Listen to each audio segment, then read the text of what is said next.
So it seems to us that our downtown is still coming to grips with the profound effects of such a dramatic cultural shift in such a short period of time. The corridor has been shaped by its automobile uses, primarily the 8 a.m. and 5 p.m. surge in commuter movement.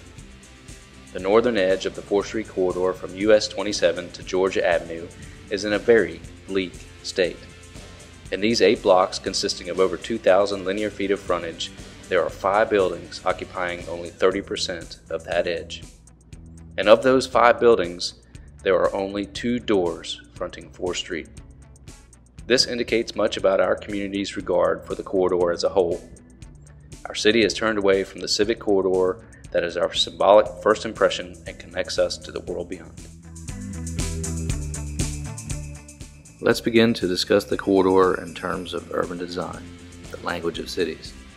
Our primary goals for the future of the 4th Street corridor should include the following: increase opportunity for development infill, enhance the pedestrian connections north and south, expand public transportation opportunities along the corridor, rebalance the street's integration with US 27, add an entire city block definition further to the west at the entry and exit of US 27, animate 4th Street building edges.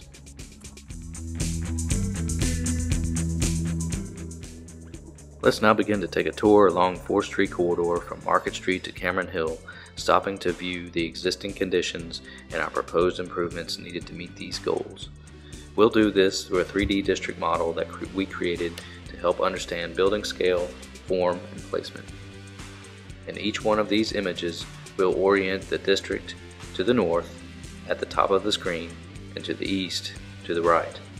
The blue-colored forms represent proposed structures along the corridor. We'll pause at each block to discuss the opportunities and ways to achieve the primary goals.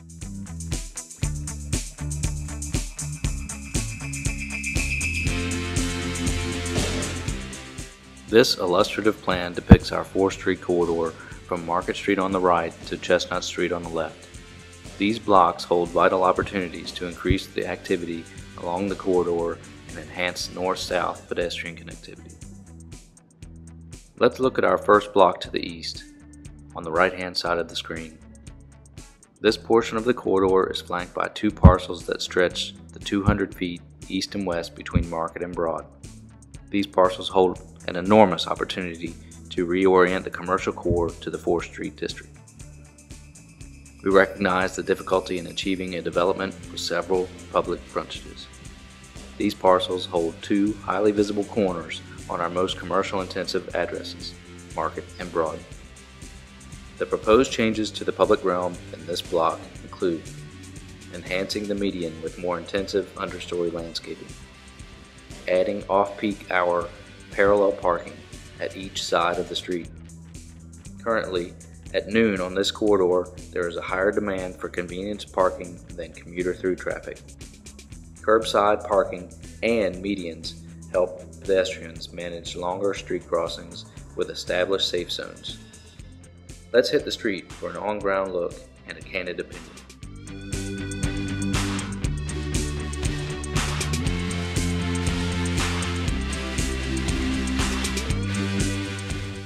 Well, I walk downtown at lunchtime. I haven't done that for about 20 years. I usually go south, north, north to south, and that street is the barrier. Typically, a lot of times I'll find my walk ending there, then heading back south, so I don't have to cross. This street section shows the scale and interconnectivity we propose for this block of the 4th Street corridor. On the northern side of the block, to the right, we propose a comprehensive renovation to the existing 4-story structure by opening the first bay of the ground level of this structure to help animate the public realm.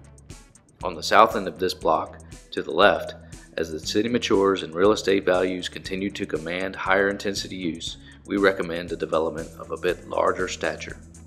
This is a perfect site for housing above retail or corporate offices above retail without meddling in parking directly on site. Let's look at a northern parcel consisting of the John Ross building. With a southern-facing frontage, this area is able to receive sunlight during many parts of the year and would offer a bit of shade for an open-air market-like activities during the hot summer months. The building was originally built as a showroom and offices for a local automotive dealer. With the structure's history, it could easily become the corporate headquarters of a local automobile manufacturer or any corporate offices with primary entrances on Broad and Market Streets. As you can see, even something as simple as a food vendor parked within this lower bay with outdoor patio dining can animate this block. We've depicted a facade that integrates green screening with recessed balconies, a way to bring light and air into the structure, soften the facade, and provide a semi-private screen. We will recommend the integration of large-scale LED signage to offset the costs of the investments. Heck, it worked in Times Square. How about that? Let's spin around and look at the southern parcel in the same block, which now contains a single-story Applebee's restaurant. Currently, this site offers very little animation to the corner of 4th and Broad Streets. It offers very little to the 4th Street corridor for that matter. A higher and better use of the 4th Street corridor frontage would be a 3-story mixed-use development that would stretch the entire length of the block. The ground floor retail component could certainly accommodate a chain restaurant with outdoor dining. We envision services accommodated at mid-block or through a small alley along the Broad Street frontage, much the way Jack's Alley, half a block to the south, works today. So Applebee's doesn't have a brand that locates in 3-story buildings, right? Wrong. In downtown New York alone, there are 4. It is, after all, called a neighborhood grill and bar. This block's high average daily count demands a higher intensive use. Let's reorient back to the district model so we can see how these parcels fit into the corridor. Now, moving west to the 300 block, we start to see signs of life. The southern edge has sidewalk animation and ground floor uses that complement both the Broad and Chestnut Street corners, and therefore we have not proposed infill or replacement structures. Both the Hampton Inn and Suites and Five Guys are fine examples of dense urban infill and adaptive reuse. Well, I feel like every developer has some sort of responsibility to make Chattanooga downtown better. And we felt like here's a wonderful opportunity that we have had with this corner lot. And we had a sense of responsibility to create something signature at this location. And we took advantage of it and ran with it. And we feel like we have accomplished that result. The public realm enhancements in this block carry forward from the previous block. 1. Installing a landscape median. 2. Protected, permanent, parallel parking on both sides of the street.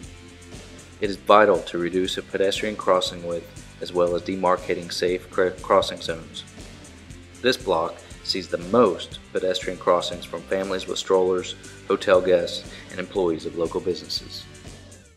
It's pretty packed. As you can hear right now, there's a lot of traffic that comes in and out of here, and a lot of foot traffic, but there's a chance of getting run over.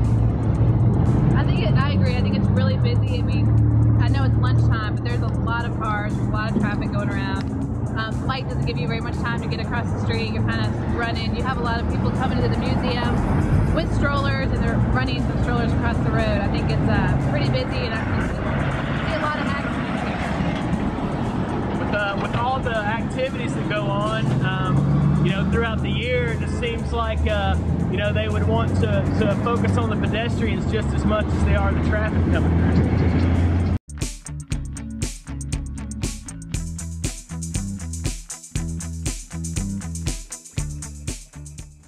This street section is looking west to Cameron Hill, depicting a 5-story infill development along 4th between Broad and Chestnut. We've depicted a sidewalk width of 10 feet on each side of the street and have illustrated landscape improvements to the median.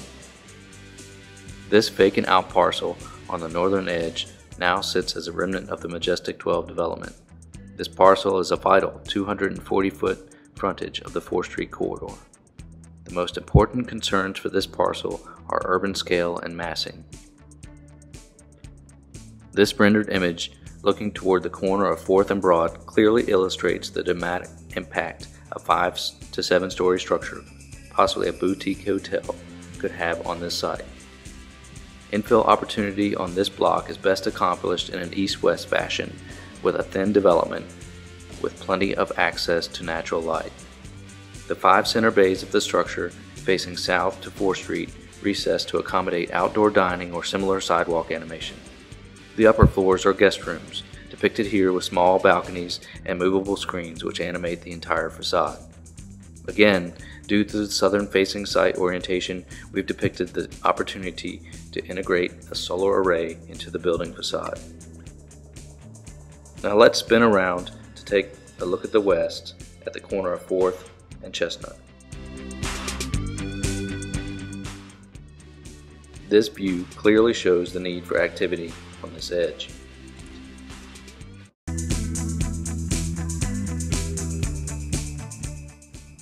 An intense development such as this requires valet parking service. CARTA recognizes over 1,000 parking spaces available within the 2-block area. We provided a 20-foot lane through the ground floor accommodating services.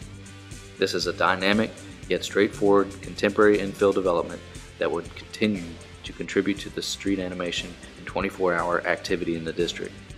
In this illustration, we could begin to see the transformation that both blocks along the northern edge can contribute to the corridor. Let's zoom back out once again to reorient to the corridor and then on to our next block.